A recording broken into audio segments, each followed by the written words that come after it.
Oke, terima kasih saudara.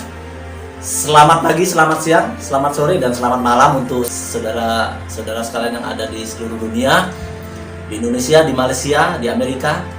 Perlu saya sapa juga saudara, channel kita telah ditonton juga sampai ke Amerika. Saya tadi diinformasi oleh Bang Luga, ternyata channel ada penonton dari Amerika hampir 100 orang ya.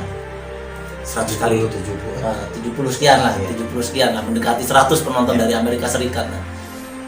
Dan kita juga kembali lagi mengucapkan terima kasih untuk donatur yang telah konsen memberi kita sumbangan dan berdonasi.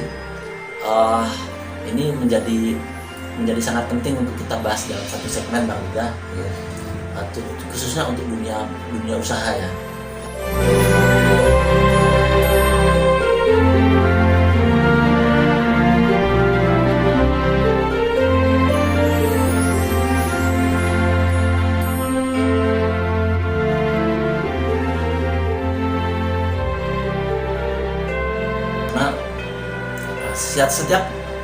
Setiap orang berdonasi itu pun dia pasti karena dia berusaha ya, dia punya usaha gitu kan, pasti ya itu kan hanya saya melihat hanya beberapa pengusaha yang konsen dan mau aktif mendonasikan beberapa hartanya untuk sarana penginjilan gitu kan.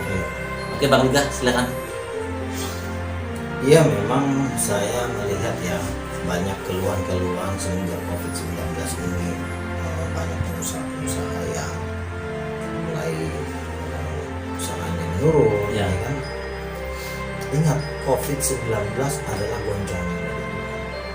goncangan dari Tuhan. Artinya kalau Tuhan yang goncang, ya kita melihat Tuhan. Kenapa Tuhan goncang? Ya, kenapa Tuhan goncang? Jadi apa maksud Tuhan? Apa maunya Tuhan? Kita tanya sama Tuhan. Tuhan, kenapa engkau goncang bangsa-bangsa? Hagai 2 ayat 8 mengatakan, aku akan menggoncangkan bangsa-bangsa supaya kekayaan bangsa-bangsa itu masuk ke dalam rumah Tuhan.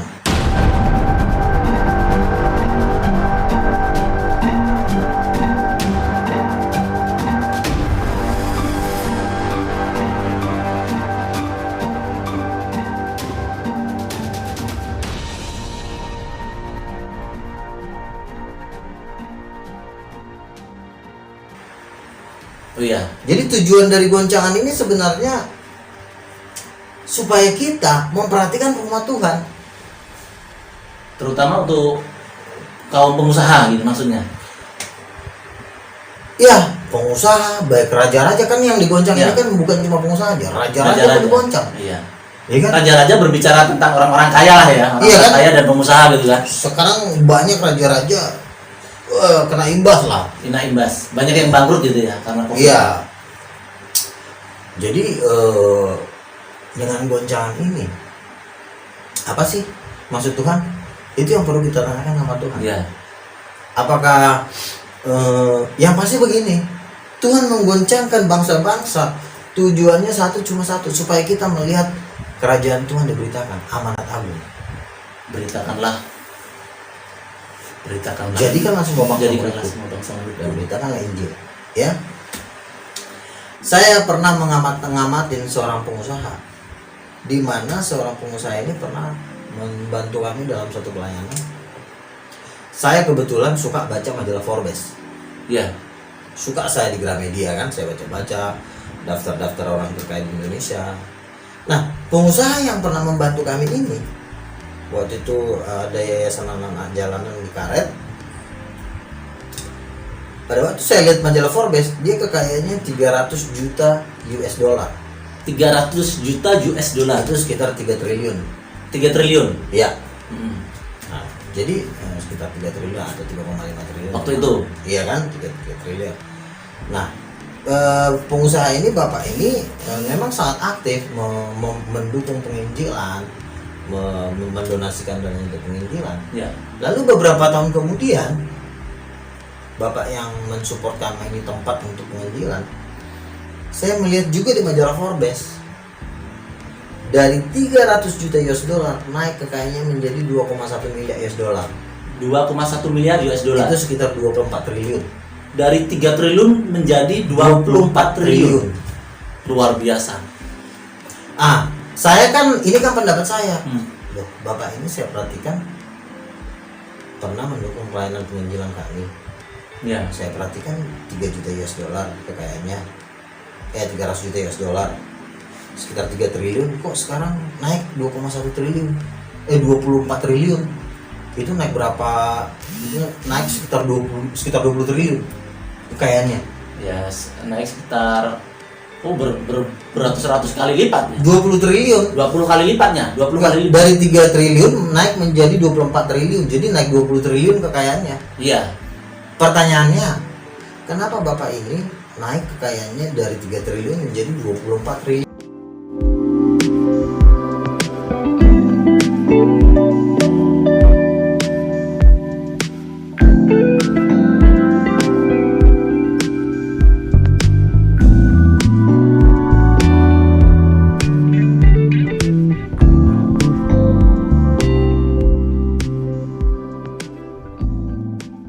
Tujuh kali lipat ya, 7 kali lipat lebih.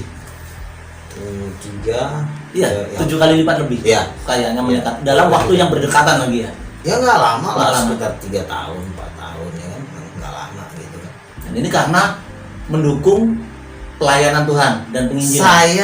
Saya berpikir begini, Bapak ini pernah mendukung pelayanan kami, kok tiba-tiba kekayaan Bapak ini naik menjadi 24 triliun. Di sini saya mengambil suatu ide, kesimpulan. Ya. Ternyata cara tercepat untuk menjadi kaya adalah mendukung penginjilan.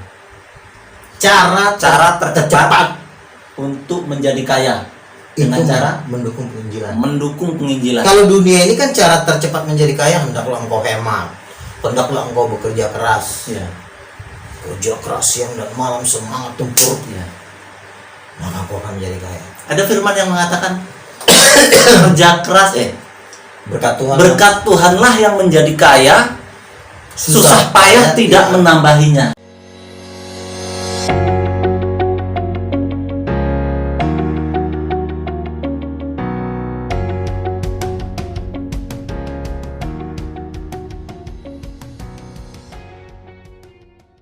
Iya. Ini kena sekali ini. Jadi kalau para pengusaha-pengusaha ini mengalami suatu goncangan, Goncang karena Covid, bangkrut gitu. jangan takut, jangan takut.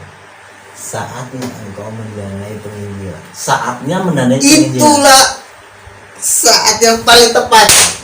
Saat paling tepat. Pada saat engkau mau goyang, udah mau bangkrut, yes, disitulah waktu yang paling tepat untuk mendanai penginjilan. Karena firman Tuhan berkata, carilah dahulu kerajaan Allah, maka semuanya akan ditambahkan kepadamu. Carilah dahulu kerajaan Allah dan segala kebenarannya, maka semuanya akan ditambahkan. Sebab bangsa-bangsa mencari apa yang akan kami makan, apa yang akan kami minum. Tetapi semua itu dicari oleh bangsa-bangsa yang tidak mengenal Allah. Akan tetapi Bapamu yang di surga tahu. Akan tetapi carilah dahulu kerajaan Allah. Terus satu lagi, saya nggak perlu sebutin namanya. Saya pernah bertemu dengan seorang pengusaha juga. Ya. Saya bilang, Pak, tolong bantu pembuatan buku saya. Saya bilang, bentar-bentar. Dari kekayaannya mobilnya ada 5, pokoknya kaya lah. Ya. Sampai sekarang saya lihat kemarin Ya. saya hampir mau belanja barang-barang gudangnya, Ya. itu udah mau dijual semua, Mau dijual semua. habis semuanya total. Luar biasa. Jadi begini, jangan engkau pusing masalah makan dan minum. Kekayaan itu kan masalah soal makan dan minum. Jadi saya menjadi ingat waktu itu begini, kenapa saya mengatakan ini? Pernah saya bermimpi, dalam satu mimpi saya menangis. Saya bilang, Tuhan berikanlah kami dana untuk memberitakan Injil. Saya bilang gitu, saya nangis sama Tuhan. Tiba-tiba ada suara kepada saya. Suara itu berkata begini, dan suara itu ada di dalam Alkitab, Hagai 2 ayat 8. Iya. Yang Tuhan berkata, aku akan menggoncangkan bangsa-bangsa supaya kekayaan bangsa-bangsa itu masuk ke dalam rumah Tuhan. kepunyaanku lah emas, kepunyaanku lah perak, dan aku akan memenuhi rumah ini dengan kemegahan. Luar biasa. Jadi artinya begini loh, Tuhan kita itu Tuhan yang kaya. Dijual 1 bintang pun nggak ada konglomerat yang bisa beli. Iya. Ada yang bisa beli nggak kalau jual bintang tuh? Saudara, sebenarnya Aduh. kita tidak bermaksud untuk menghakimi saudara yang dalam tanda kutip kaya raya gitu kan. Kita tidak bermaksud menghakimi Anda untuk oh Anda ternyata berdosa, enggak juga. Kita bukan menghakimi. Kita hanya share firman Tuhan bahwa dukunglah pelayanan-pelayanan Tuhan. Artinya Dukunglah begini, penginjilan gitu kan. iya, bukan juga kita dukung kami, bukan. Dimanapun para penginjil Ya. yang memberitakan kerajaan Allah, Iya. para hamba Tuhan, Hamba Tuhan ini. hamba Tuhan itu kan wakilnya Tuhan, Iya. iya kan? Penting ini. Ini penting sekali. Mereka sedang memberitakan kerajaan Tuhan. Lu nggak usah pusing masalah makan dan minum, kan gue bilang, kan Tuhan bilang, Tuhan jual bintang 1 konglomerat pun gak ada yang bisa beli. Iya. Jadi ngapain lu pusing dengan, ya ampun 1 triliun itu buat Tuhan apa sih? Iya kan? Saudara, untuk saudara yang kaya, yang dalam tanda kutip diberkati secara finansial, ini pesan Bang Luga. Dimanapun di sekitarmu yang kamu kenal, orang-orang yang terlibat dalam penginjilan, dalam share firman Tuhan, Iya. harus engkau perhatikan minimal. Harus kau dukung secara finansial.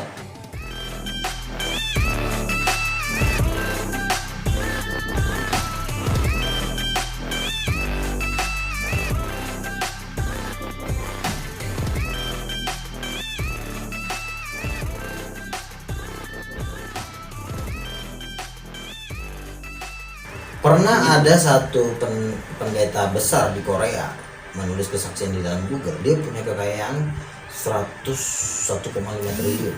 Dia meninggal, dia dibawa Tuhan ke sorga. Ternyata rumahnya kayak kandang ayam di sorga. Padahal dia punya gereja besar, jemaatnya 5.000, kekayaannya 1,5 triliun. Pas dia meninggal, rumahnya kayak kandang ayam Di surga. Tuhan, kenapa Tuhan? Saya pendeta besar, tapi kok rumah saya kayak kandang ayam di sorga? Dia nangis sama Tuhan. Tuhan bilang, iya, karena kau tidak membangun rumahmu di sorga.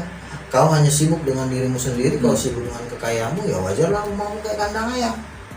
Terus gimana caranya itu? Tuhan bilang, engkau harus banyak menyembah Tuhan. Iya. Banyak menyembah Tuhan.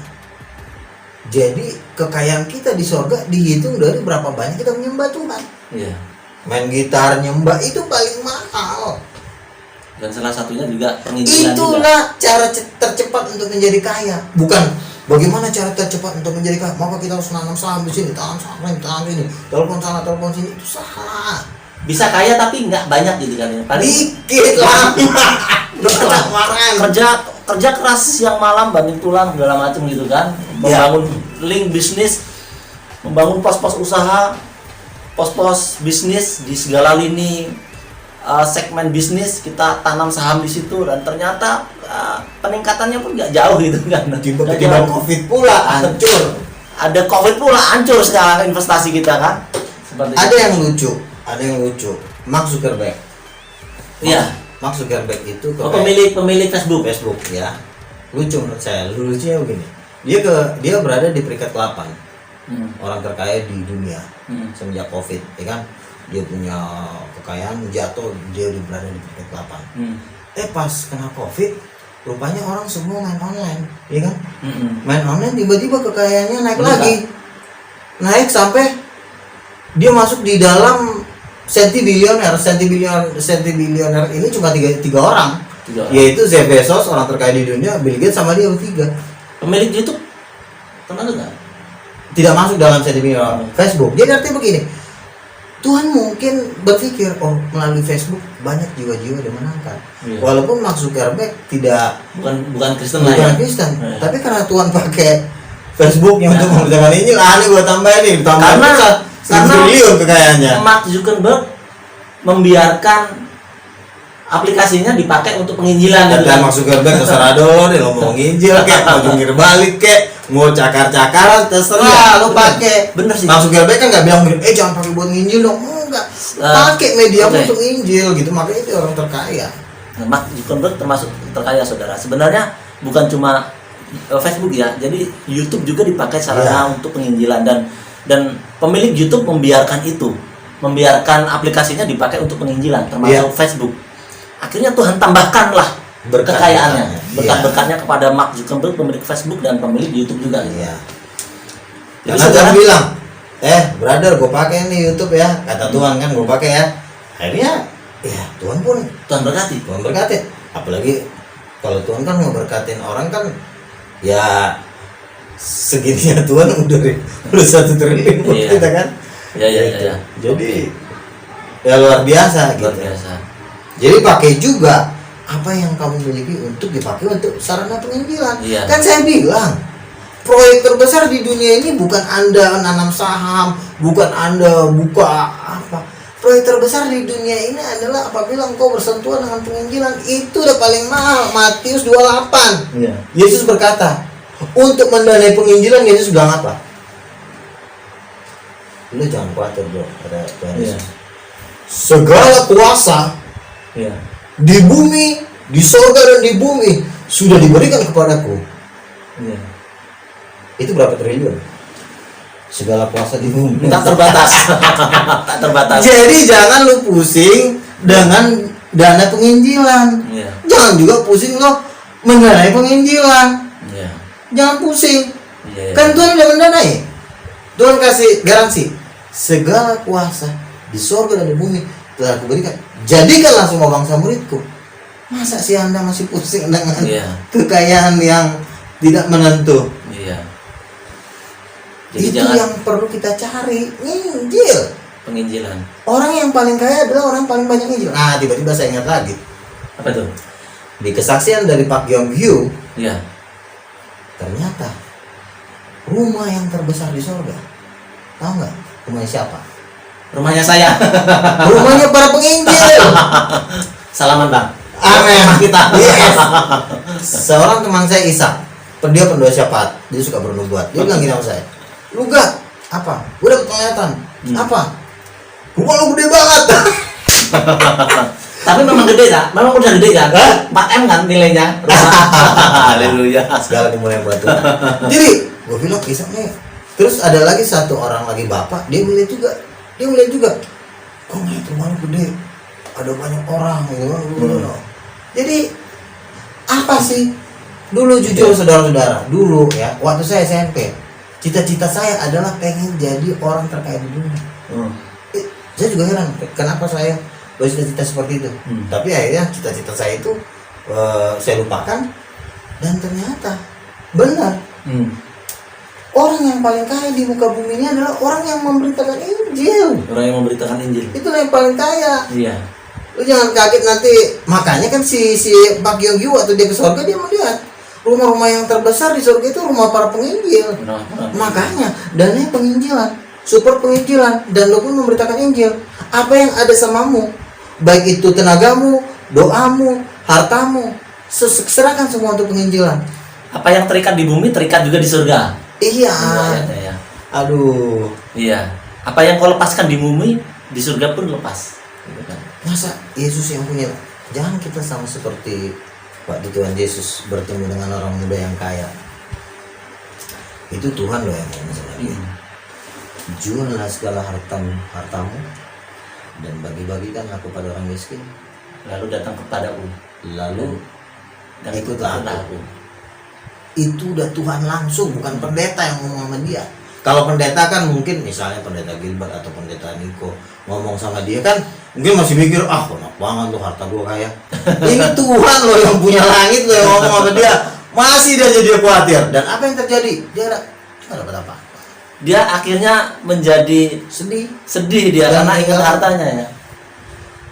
Makanya ada kan ayat juga Tuhan Yesus mengatakan ada seorang kaya dan dia membangun suatu lumbung dan dia menimbun hartanya di lumbung itu, lalu dia berkata gini, hai jiwaku bersenang-senanglah karena sudah tertimbun harta berlimpah-limpah, maka engkau akan tenang. Lalu Tuhan Yesus bilang sama orang kaya itu, bilang begini, malam ini juga nyawamu akan diambil daripadamu.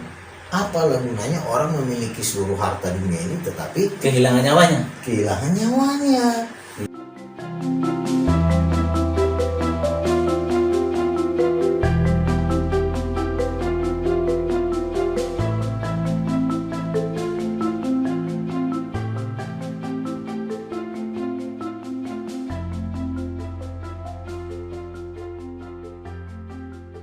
Iya. Nyawa itu paling mahal.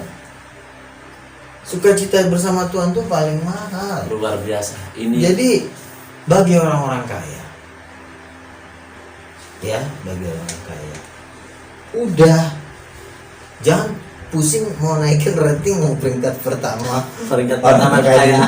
orang terkaya di Indonesia mungkin ada masih peringkat sekian, gak usah mikirin itu.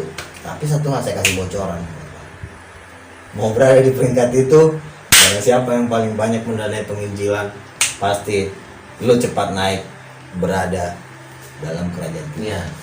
Saudara, ini sebenarnya bukan teologi transaksional ya. Kita Kemakmuran. mempersoalkan teori kemakmuran. teori kemakmuran dan transaksional kan akhirnya kan kalau kita memberi banyak Tuhan harus mau kasih bukan juga sebenarnya, tapi ini soal skala prioritas menurut saya. Iya. Skala prioritas kita memprioritaskan Tuhan nggak gitu? Iya. Kalau kita memprioritaskan Tuhan, kembali lagi tadi firman-Nya, carilah dahulu kerajaan Allah dan kebenarannya, maka Kan segalanya Tuhan yang suruh. ditambahkan. Carilah dahulu kerajaan Allah dan kebenarannya, maka semuanya akan ditambahkan. Ditambahkan. Ingat begini loh, kekayaan itu berkat Tuhan. Susah payah tidak menambahin. Iya, itu kan yang ngomong Tuhan. Iya.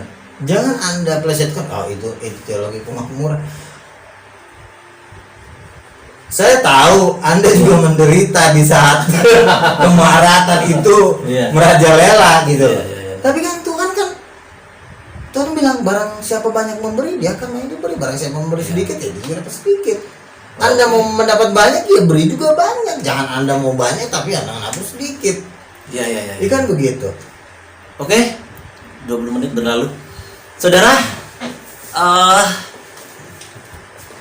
memberi bukan pada waktu engkau kaya, tetapi seberapa kerelaan hatimu memberi untuk Tuhan. Tuhan kasih contoh cara memberi yang benar seperti janda yang di Bait Allah. Ya. Dia memberi 2 keping perak uang. Kemudian dia berkata kepada muridnya, semua orang yang ada di sini yang paling banyak memberi adalah janda ini. Ya. Karena ia membeli dari segala keterbatasannya. Ya. Jadi jangan tunggu sampai menjadi kaya raya dan banyak uang untuk memberi. Ini juga penting sekali, Ya. saudara. Jadi kita bermaksud bukan untuk menghakimi orang-orang yang berduit, orang yang kaya gitu kan. Kita bukan bermaksud itu Bang juga ya. Firman Tuhan yang mengatakan, Firman Tuhan yang kita mengatakan. kan menyampaikan firman Tuhan. Ya firman Tuhan ya urusannya sama Tuhan. Urusannya sama Tuhan. Urusannya sama kita. Ini penting saudara. Jadi kita pun juga kena juga. Ya kan Iya. suatu saat juga saya kaya. Apakah saya Lupa diri? akan melakukan firman Tuhan itu juga kena juga. Makanya ini semua berlaku. ini berlaku untuk Anda, untuk saya dan untuk Bang Luga juga. Iya. Seperti itu saudara. Jadi jangan ragu. Berkat Tuhanlah yang menjadikan kita kaya. Jerih payah kita Susah payah tidak akan menambah. susah payah tidak akan menambahinya. Oke saudara, demikian bincang-bincang kita sejenak. Kembali lagi saya dan Bang Luga mengucapkan banyak terima kasih untuk para donatur yang telah memberi. Tuhan Dan- berlimpah-limpah. Dan kami juga rindu Anda semua memberkati hamba-hamba Tuhan yang pernah Anda lihat di sekeliling Anda, yang pernah Anda kenal. Dukung dia, doakan dia, dan berkati dia. Ya. Dukung secara finansial juga. Seperti itu Bang Luga pesannya. Oke, terima kasih Bang Luga. Ya. Kita sambung lagi ke video selanjutnya, episode selanjutnya. Oke.